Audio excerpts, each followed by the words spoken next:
It's 2010. Susan Boyle boasts the top 2 selling albums in Aotearoa for the year, and some bloke called Taika Waititi puts out a movie called Boy. Alison Moore is outed by Women's Day, and her breakfast co-host Paul Henry is suspended, then resigns after being super racist on live telly. But it wasn't just old white men creating drama. There was also a young white man causing a stir. A 16-year-old pop sensation caused chaos simply by arriving at an airport and then singing at a school. Join us as we remember when Justin Bieber broke New Zealand.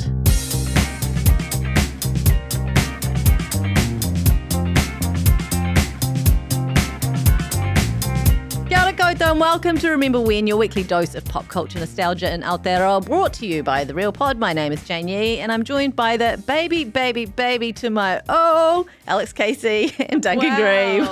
What am I? You're one of the babies. Are you ludicrous? You are absolutely ludicrous, Duncan Grieve.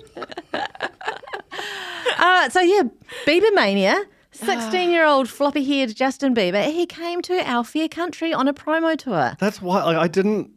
In my mind, he didn't get here during that first wave because that was so intense. Like, obviously, he's on some level a bigger star now, but there was something about the intensity of the baby era that you sort of like, how did we make the schedule? It must have been some mistake. It's definitely one of those things where, like, anyone over 25 was like, who? And everyone under 18 was at Auckland Airport waiting for him to arrive late at night, you know? He had just he'd released his first album proper, Believe, I think it was called. And I was working at Universal Music and organising his Auckland promo tour. So there was no concert. It was purely just promo. Does that ever happen now? Like, do people just arrive just to knock about for a bit and then go home? Yeah, they do. And what happens in these situations sometimes, and what happened with Justin Bieber, is that, like, he's kind of starting to be a bit of a big deal and the promo tour is booked in. But then by the time he got here, he was a massive deal, right? Because I think if he was as massive as he was when he landed, maybe when we were booking it, maybe we wouldn't have got it, you know? Maybe we would have had more important things to do. Or he might have had a show booked, right? Yeah. But he had, just before he came to New Zealand, he'd had mall stampedes happen in New York and in Paris. And then they had to cancel an appearance on the Today Show in Australia because a whole load of believers turned up and, like, stampeded the set. So we were told we were going to do, like, a classic St. Luke's Mall appearance, and we no longer could do that. And so we dreamed up a live performance at a school. It would be something that would be won by a believer who would make a Justin come to our school promotional video, and the winning video would get chosen and off he'd go and perform at the school. It's very kind of sort of early YouTube, like because he was famously, like, was he discovered on YouTube? He was like the biggest YouTube star. And even the idea of, like, making there was so much novelty around the idea of you can make your own video now, you know, and. It's sort of so evocative of that first innocent era of user-generated content. He was, it was madness. I don't know. I'll talk about the airport first. So we tipped off Believers because we weren't supposed to tell anyone when he was coming in, but we were like, we can't have Auckland be the place where there's no, like, mayhem when he arrives. So we tipped off Believers as to his arrival time. How do you do that? Where are they? On Twitter. Okay. They're on everyone's on Twitter, okay. right? This is not MySpace now. This is a new era. Did you have a burner account? I think we just used our U-Music one and just contacted some people in the DMs. It is funny that when natural stampedes are happening in New York and Paris and you're kind of like we have to have micro-targeting people. Yeah. It worked though. I don't think we've ever had an airport in chaos like that in this country. There were many, I don't know, hundreds, thousands, I'm not sure how many, but there were a lot, and it was properly dangerous. And Bieber came out and he had to make his way through the crowds. Someone stole his hat. Oh my God, this became a whole thing. Right. Do you remember? Yes. Someone stole his hat. Someone knocked over his mama. In fact, he tweeted, not happy that someone stole my hat and knocked down my mama. Come on, people. Reasonable tweet, but he was properly pissed off about it. Like, properly just kept, like, raging about it throughout the whole time. Yeah, well, that's what we'll talk about his other media appearances. Yes. He seems like he is really sulky the whole time he's here. So much. So he goes to the school, Strathallan, ACG Strathallan, which is a really quite well-to-do school out in Papakura. And he's not there. He's there by design. Okay, so we had to run the school competition. We knew you can't just like have a kid win a competition and then go to the school. By the way, we're bringing Justin Bieber and a heap of press along. Is that okay with you? We had to kind of rig it. And this is the first time I'm telling the story. This is amazing. This is total scandal queenie. Yeah, this is complete scandal queenie. And it almost went like really belly up because it was a promotion done via ZM. And the student in question that had been pre-selected didn't submit the best video. There were some people went all out and made these great videos, and so we kind of had to come up with a reason why ZM couldn't show the winning video, because it was like worried about backlash from other believers that the kid might get targeted, because it was actually just like clearly not the winning video. We approached another school in Auckland who turned us down. Oh, really? And then there was another school who the students got all upset thinking their principal had turned it down, but we had never approached them in the first place. So it turned it like, wow. I was so scared we were going to get exposed for rigging it at that time. It's like a So geopolitical event for Auckland schools. Yeah. Is that the norm for those sorts of appearances? Because Chingy performed at my high school one lunchtime and it seemed very relaxed. He just kind of walked in. I can't speak to others. I can only speak to this one because the management was, we're talking Scooter Braun here. Yeah. Wow. Met Scooter. Future villain. Yeah. So, the management around Justin also being 16 was very, very, very tight.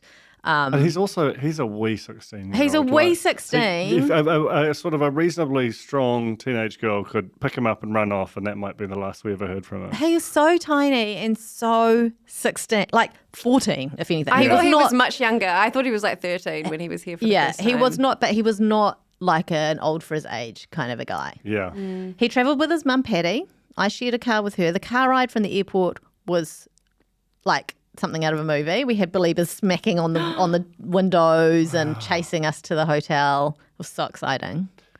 What's the vibe like from him and his mum and the entourage? Are they like still loving it, or are they kind of exhausted by the thing? Like what's are they happy to be in New Zealand, or is this just a bit like, annoying that we have to go to this bad country now? 100% that one. I mean, I don't think it was like it was like a work day, They were kind of like, wow, cool, we're in Aotearoa, amazing opportunities. They were just like, get in the car. Can I have my hat back? Mum booked in just a whole load of massages. I barely saw her with Justin. And yeah, it was very much Scooter kind of controlling the Justin train. But he was a brat. I'm going to say this here and now. Justin Bieber was a brat.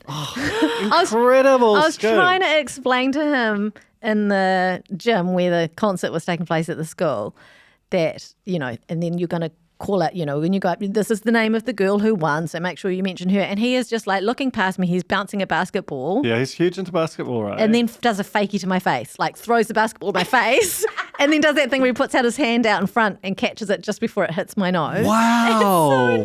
And then just walks off. And I'm like, I'm trying to explain to you the order of events. That is horrible. I know. Anyway, he was a kid. Other things that happened, Polly Gillespie was very upset she didn't get a one-on-one interview, and she just berated me over that at the school. I love the politics of who gets and doesn't get the interview. And we also we barred. Remember that? What was the Allied Press or whatever it was? Yeah, AP. AP. No, not Allied Press. The Associated Press. Associated Press. So that was like they used to like do stories that would get wired out around the world, and they missed the cutoff deadline to get into the RSVP to get into the school, to cover it at the school, and they absolutely hit the roof. But Bieber's management were very strict. If they weren't on the door list, they couldn't come. Wow. It was just the whole thing was really wild. So when did he end up on C4 with Drew Nemia for about 400 hours? Was this the same tour? This was the same tour. So much happened. Remember when? Oh, I mean that. You can probably explain this better than I can. Because on YouTube, I think it's still there. You can watch the entire broadcast down, including during the video and ad breaks. Yeah. So you can see all the small talk between Drew Nemia and Justin Bieber. And Bieber does not want to be there. No. And Drew Nemia is trying his best, and like Justin Bieber's like, I like your jeans, man. He's like, yeah, thanks, man. The Federation, I can probably hook you up. He's like trying to be so cool. But then I was like, shit, if anyone had that much time to talk to Justin Bieber, you would say something embarrassing as well. Yeah, you would. Of course you would. I can say anything that wasn't. Like, that'd be almost impossible. So I can tell you a little bit about that too, because I used to do the TV servicing for Universal, which means I work quite closely with C4. And we got permission. They got permission to upload all of that stuff, but we had to take out one bit. And that bit was either the Universal, I think it was the Universal rep. I don't actually think it was Scooter walking in, getting Justin's phone off him and sending a tweet. And they could not have that in there. Because it would seem inauthentic. Because, Justin's Twitter following was a really big thing. Yeah, I remember. And, Justin tweeted as himself, don't knock down my mama, So we had to take that out, and otherwise, Incredible. And it's all there. I feel like I remember him getting just bombarded with pineapple lumps and LMP and all that kind of stuff. Well, and like tiny gumboots. Or maybe that was on What Now? Because that was What Now. And that was the LMP. That was the LMP explosion where another super fan had kind of brought him a giant scrapbook of stuff and all this tat, like just New Zealand rubbish, including a big bottle of LMP, which he pulls out upside down. And you're like, uh-oh. Unscrews it. Massive LMP explosion. He is so pissed off. Let's watch that. International superstar, the smile turned to a frown. And it's going to be everywhere. Oh, no. Oh, rookie mistake. We'll get that t-shirt. Oh, that's classic. You guys gave it to me all shaken Oh, up. shaken up. That's classic. Okay, Oh, hang on. he We'll is a keep that. child. Keep Wait. that there. But I've got one more present to give you, my friend. Nah. Okay. Yeah, I'd rather get dried off first. Justin walked out of the interview. Awkward. What do we do? Would this leave a bad impression of New Zealand forever? Would JB Yes. ever Oh, return to that's like Aotearoa? Universal Music. Yeah. All right, that'll do. It's amazing how We've much got a- umbrage he takes at the comment rookie mistake as well. Like, he's like, rookie mistake. Yeah. And storms off. Of It's course, amazing. they shook it. They set that up. They shook it up, and that was his theory. It went to court. They settled out of court on that one. Something else about that location that suddenly brings back memories of Justin Bieber, and you talking about the tat. One youth TV presenter, I won't name the names, but you guys know who, gave Justin, after her interview with him, a really tacky New Zealand souvenir wallet, like I wouldn't even call it pleather. It was trying to be leather, but it was basically plastic. If you fail to be pleather, you're really struggling. With a ticky on the front. And on the inside, the only thing that was in there, biro pen, straight onto the fabric, email address and phone number of said youth TV presenter who interviewed Justin Bieber. That's sort of so much, but not nearly enough as I know, well. and it's so sad because that just sat in my office. Like she would have been like, here's my shot.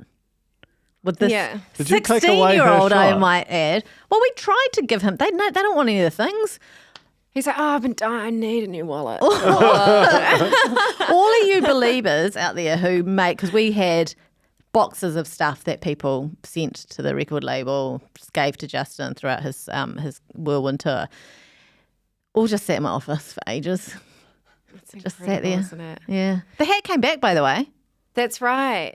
He right. moaned and moaned about this bloody hat so much that the Belieber returned it. Well, I mean, that's theft, isn't it? It is. It is theft at the end of the It day. is. I mean, I think the media, got in touch with the police and all that and were like, is this a crime? And the police were like, technically, yes, no one's laid a complaint, So they probably got quite scared when the police got involved. Is this also when that German thing happened? Yeah, let's look at that. That was also part of the C4 thing. God, what a run. I mean, you want publicity. I know. This was all went worldwide too. Okay, Justin Bieber, is German for basketball. True or false? Is what? Is German for basketball. True or false? German? German. Sorry, that's the Kiwi accent going on there. German, German. I don't know what that Let me means. look here. German. German. Is German for? I don't know what that means. Okay, we don't- don't say that in America. We'll move on. I like Okay. basketball. If that's what you're asking me. Yeah, why not? He likes basketball. Oh, God. I love it so much. Oh, We don't have that in America. Not since World War II. It just like Drew Nemeth wearing this Justin Bieber t-shirt. It's so intense. This poor little bloke. Yeah. that's the same T-shirt. That's the same day, David. Like there was a lot going on that day. One final thing from me that I recall from that time. Security guard Kenny, bit sketchy. Was like it was just really badly wanted me to come to America and make him some key lime pie. Whoa. Yeah. Oh. Is this a known person? It's his it's his security guard who's the guy who's always in the photos. You know, it's like it's Kenny, it's Justin Bieber and Kenny. Yeah. You know? But I still have his torch. So who wins? Door's still Me. open. It's like a calling card. That's what people do, isn't it? I think actually no. To be fair on the guy, I think he was going to make me key lime pie. When he found out I'd never had key lime pie, I was like, "Well, you got to come over. I'm going to make you some key lime pie." I was like, "No, thank you." Do you think now Justin Bieber walks into the room, does he remember you? No. What if we put a basketball in his hand? No, I think no. I reckon I'm not the only person who's done that too, and I don't. He would not remember me at all. Absolutely no way. I Sorry. would assume he would remember no one. I don't in New think. Zealand. I don't think anyone in that entire party remembers me. Remember who? Not her. What happened next? Well, he wrote some more songs, got real famous, more famous, came back, did some shows, very publicly up and down with a few dramas, very publicly at Hillsong for a time. He left a monkey at a restaurant. Who Remember that? doesn't? Salgo was the Salgo area was probably like his most newsworthy thing as far as I'm concerned. But then they went out from 2011 to 2018, ending just a few months before he got engaged to Hailey Baldwin, who, in researching this episode, I learnt he met when she was like 12 or something. They first met when she was 12. Not like that. Not like get in a relationship. He was 12 met. as well? No, I think he was like 16. I think he's Okay. older than her. And, you know, like Alec Baldwin, they just, you know, shook hands. She reckons she was never a believer, but she presumably is now. Wow. It was such a. The thing is, like, yes, he's a sort of a bigger, more consequential star now than he was then, when it could very easily have been just a flashpoint moment. But in terms of the, like, various manias we've had this century, maybe One Direction at their peak were above it, but nothing else that I can recall. Like, it was so intense. And the fact of him being here during, like, that was, I mean, I'm not saying it was the all-time peak, but it was during the period when it was as frothy as it ever got. And just so cute seeing him on all of our kind of crappy shows and our host just manfully trying to deal with what is both the best and worst talent you could ever encounter. Really. He gets forced into an All Blacks jersey as well on C4, I think, later in that Select Live broadcast. Oh, look, and he was made to bungee jump. Like, all the hits. All the hits. Pineapple lumps, bungee jumps, like everything. And kudos to an amazing tour Thank organised, you. because all of those moments live in my head still. And I imagine, I did not know they all happened within the space of 24 hours. I love That's that most incredible. of those moments would have been like complete disasters for us. Yeah. But treasured memories for you. Just amazing. And like, at least, you know, his relationship with New Zealand wasn't totally fractured. Worked famously very closely with Paris Goebel later, you know, in 2015. So not a total loss. He remembers who she is. It's so cute the way, it's just an aside, but when, especially in that era, anyone who'd come here, we just had like, well, here's all our stuff. What do you think of our stuff? And every celebrity's like, I mean, I guess that's some stuff. And they're like, yeah. Pretty cool. And then it's front page of the Herald. Yeah. Hey, thank you so much for joining us as we wound back the clock to Biebermania. Don't forget, if you're enjoying this podcast, go to The Real Pod Extra on Substack. That's therealpod.substack.com. I'm going to put up some pictures from that time, you know, if you're wanting to put a visual to it. Also, you can become a paid subscriber and get our extra episode of The Real Pod every week direct to your inbox. What a lovely time. And you get to support us doing this thing that we do. Thank you very much, everyone. Alex, Duncan, thank you. Tia here. Thank you. Justin Bieber, just the best. Thanks for remembering with us. From the Spinoff Podcast Network, you've been listening to The Real Pod. Hosted by me, Jane Yee, along with Alex Casey and most of the time Duncan Grieve. Our producers are Tia Butler and Samuel Robinson. Thanks for listening.